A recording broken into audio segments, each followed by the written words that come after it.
What's happening, man? It's Dan Lawless here, back with the first transfer video of the summer, and lots to talk about, lots to go over. But before we get into that, don't forget this video is sponsored by OneFootball, the app that lets you up to date with all the stats, news and scores, and of course all the transfer news. So do check it out in the link in the description below. Now, I know I've seen a lot of people sort of already exhausted with all the transfer rumours and stuff like that, and I know how you feel. I feel the same. It's you hear this player's linked and that player's linked, and it drags on and on and on. And a lot of the time, like I wish I could just hibernate until until it's all done and dusted. But at the same time, it's good to talk about the players that we think could improve the team, and who we'd like to come in, and all that sort of stuff. As fans, that's what we do. That's what you do when you get down the pub. You go, oh yeah, I'd love to sign this player, or could we get this one? It's part of the fun of it. So of course we're going to still keep doing the transfer videos. So don't forget as well, check out my other channel, Dan Damo and Jace. Do support that. Just come on holiday, got a podcast going on. But I've written down there's a lot of players to talk about here, and I'm also going to get to some absolutely ridiculous transfer rumours. I want to actually cover and call them out, like just the most ridiculous ones that were coming out. And do let me know what you guys think about some of these transfer rumours. I've written out a bit of paper. So first is the Porto forward Musa Marega. Talking about £34 million, 14 goals and 31 appearances. That seems to be, from what a lot of the rumours are saying, a lot of the reports and people are saying, is this one seems to be the most likely. I think that was one of the players that was linked to before, when there was all that aggro at Porto with the fans and the players wanted to leave. I think I remember us being linked with him before. Like I said, I don't watch that league. But, as you do, you have a little cheeky little look on the old YouTubes. And it reminds me a bit like a Sacco. He's got some of that pace and that energy to just keep running and running and running and just be an absolute handful in that regard. I've seen a lot of people who have seen him, I guess, say he's not very technically gifted. But I think, me and Scott have been saying over the... I need to stop saying, bloody hell. I've noticed that one of my videos, Now, me and Scott have been saying during the season, like, we miss a player like Sacco. Like, forget about all of the upstairs, the mental stuff, like just the way he played. He was just relentless, just running and running and running the defences, and just have that energy, and it was just a good outlet to have. So, it's an improvement over the strikers that we've got in terms of Perez and Carroll, who we'll get to later on. Some ridiculous story about him. But 34 million, I think, is quite a lot. It depends. I mean, if we're looking at a player that can be our first choice, or at least contend with an Mitrovic who looks like he's staying, it's an iffy one.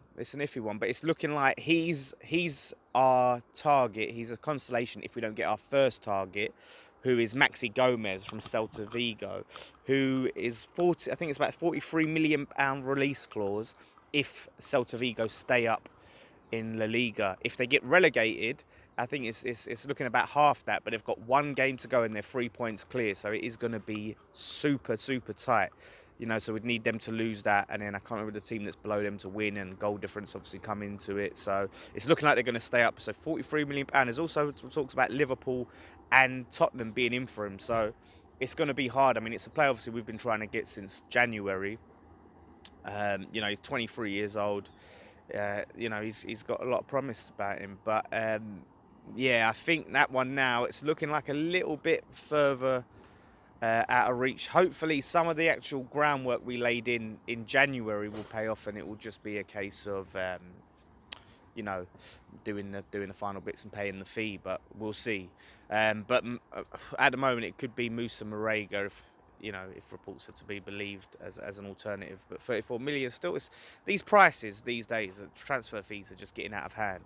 And I know it's been said about, we've got first it was like a 25 million budget, then a 30 million budget, then a 40 million budget. I'm not really paying too much attention to the reports on what our budget is. The club ain't come out and said that's our budget, so you just have to see what business gets done at the end of the day. So after that, it's Alexander Mitrovic is another target in terms of strikers. Like I said, we're looking at the potentially Perez, Hernandez and Carroll leaving the club in the summer. That's 3 strikers, and it leaves us with Mitrovic, who's been converted into a striker, and then Xande Silva, who's a youngster. So we really do need to recruit in that area. I know there are a lot of other key areas, but we need some players who can stick the ball in the back of the net. Mitrovic, 11 goals in 39 appearances, and I think he cost around about 20 million from Fulham. So I mean, he's a player that, as well, you have to say he improves on what we've got. It's an improvement. If it's 20 million, that's not too sad bit of money to spend, and hopefully with some of the players that we have, some of the attacking players, that he could thrive. It's another option, and I think we kind of have to look at it that way in the summer, rather than, look, we're not going to get necessarily like a revolutionary, world-class striker, overnight. What we need to start doing is just improving on the squad, and then you start to climb up the table. So if we can improve on Perez, we can improve on Carroll, improve on Hernandez, we're making progress. And you can definitely say he's an improvement on Carroll and he's an improvement on Perez. Hernandez, Hernandez doesn't so much fit our style, but he's lethal in the box when he wants to be. So Mitrovic, now this is the one, actually I wanted to put this on a poll actually between you guys, because the other player that we've been linked with is Rondon from West Brom, who's just spent a season on loan in Newcastle. Now I'm going to put a poll. Who would you rather us sign, Mitrovic or Rondon? Now let me go through Rondon's situation. 11 goals in 31 appearances for Newcastle this season, and he's got a £16.5 million release clause, so better goal return and cheaper. But again, you've got to look at the player who's going to fit this team better. You got Mitrovic, who is younger, I believe. I can't remember how. I think Mitrovic is at 25. I can't remember how old Rondon is, but Mitrovic is the younger player. So there's a few things to take into consideration. So let me know, who would you rather sign, Mitrovic or Rondon at West Ham United? Then after that, here we go. We get into the ridiculous rumours. These are the ridiculous rumours that have been going on this week. Now, this one apparently is actually being explored.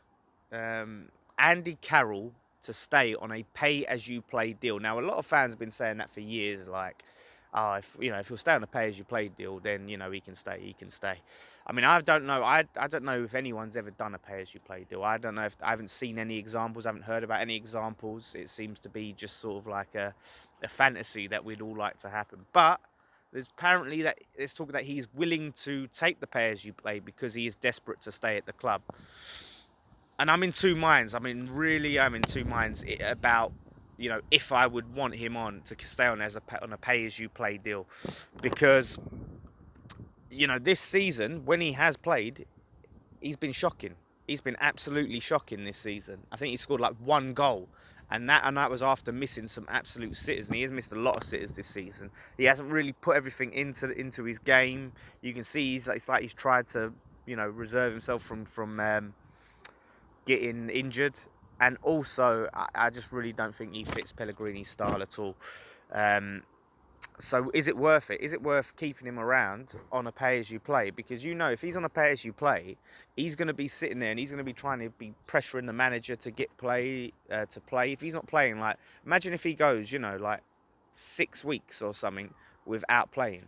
How's he going to take that? He's not going to be able to just sit there and, keep training by his time. And maybe it'll make him work harder in training, who knows? But I think it could potentially cause more problems than it's worth. And I think at this stage, it's great that he wants to stay at the club and all of that. We've had him a while, and it hasn't really been he hasn't been the player that we really wanted to get. He's given us some great moments, but yeah, I just feel like it's probably better just ending it and cutting it off there. Here's another one. This one made me laugh, this ridiculous rumour. Mohamed Diame, right, from Newcastle. I think his contract's coming to an end. He's going to be a free agent. There's talk about him coming back to the club. 32 years old, I believe. Now, this is the same Diame who left West Ham because he wanted to play for a top 6 club. He believed he was better than West Ham. And who did he sign for? He signed for Hull, who later that season, I believe, got relegated to the Championship. And then I think he signed for Newcastle in the Championship. Now he ended up coming up with them. And yeah, no, thank you. Back in the day, he had some really good moments. And he was a decent player for us, but he was ideas above his station, way too big for his boots. We're talking about signing youth, and not signing over the hill players, you know, like big names that are you know, getting on a bit. He's not even a big name. He's not even a Nasri or a Vieira or anything like that. He's just Diame. He's just too old. Championship has got to be his level now. Not interested. It's got to be rubbish. It has to be, because if we do that, I don't know what to say. Alexis Sanchez. This was another one. Potentially talk about Alexis Sanchez on loan. Now this one, no chance. Absolutely no chances we getting Alexis Sanchez. Now bear in mind, he's on 500 grand a week wages, right? It's not worked out for him at Man United at all. Just really, as a, you know, whether it's, you know, his own, there I am with, you know, whether it's his own complacency, whether it's tactics, like playing under Mourinho, whether it hasn't fit. Like, he was on fire before he left Arsenal. You know, he was really good for them, and he's just been completely different. Now, if you ask me, would I take Alexis Sanchez? Do I even need to answer? In a heartbeat. But is it going to happen? No way. I mean, let's talk about Man United paying him 12 million to leave the club.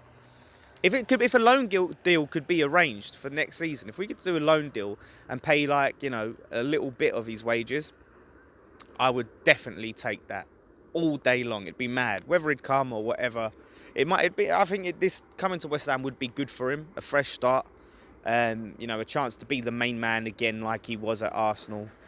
But look, it's not going to happen. So there's no point even thinking about it.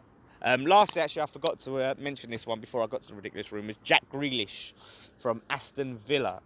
Now, this is going to be dependent on Aston Villa not getting promoted to the Premier League. And so the attacking midfielder, young, I believe he's like 23. Now, we're talking about like 18 million, roughly there and abouts his value if they don't come up. But he's got 6 goals and 6 assists in 31 appearances this season in the Championship. I'm in two minds about this signing. You know, about whether that he could then cut it in the Premier League. I mean, he's got a lot of promise. And I think his age does work in his favour. I think Spurs have been monitoring him for a while. So, yeah, I mean, he's got a lot of energy about him. That's what I like about him. He gets himself about. He's another player who's quite quick, and yeah, I think he's someone who could definitely fit into the club. But it's just whether you can make that transition. It's a risk. If you sign anyone from the Championship, it's always a risk about whether they can make the transition into the Premier League. But yeah, I think ultimately 80 million, I'd take him. Whether we'd get him, because there's other clubs that will come in for him. And then, of course, it's if Villa go up, they want to keep him or sell him for ridiculous money. So yeah, that's all the rumours. I mean, there's been tons of names being chucked about, but they're the ones I wanted to go into this week. Like I said, it's one of them things, you know, we tell ourselves we don't want to know about transfers, and then when you get sucked in, didn't you? But it's just interesting to see what our starting 11 could look like next season. There's a lot of players to go out, some players to keep. We're going to be back here filming some stuff for the season to round off our season review. So look at that, post-season pint, all of that stuff we're going to be doing. So look out for that. Like I said, do check out my other channel, Dan Damo J's. We've got a great podcast up now and all of that business. So do leave your comments below. Rondon or Mitrovic? Let me know. Who would you rather us sign? Don't forget to subscribe. Check out all the good stuff. Check out our other videos. One thing left to say. Come on, you Irons.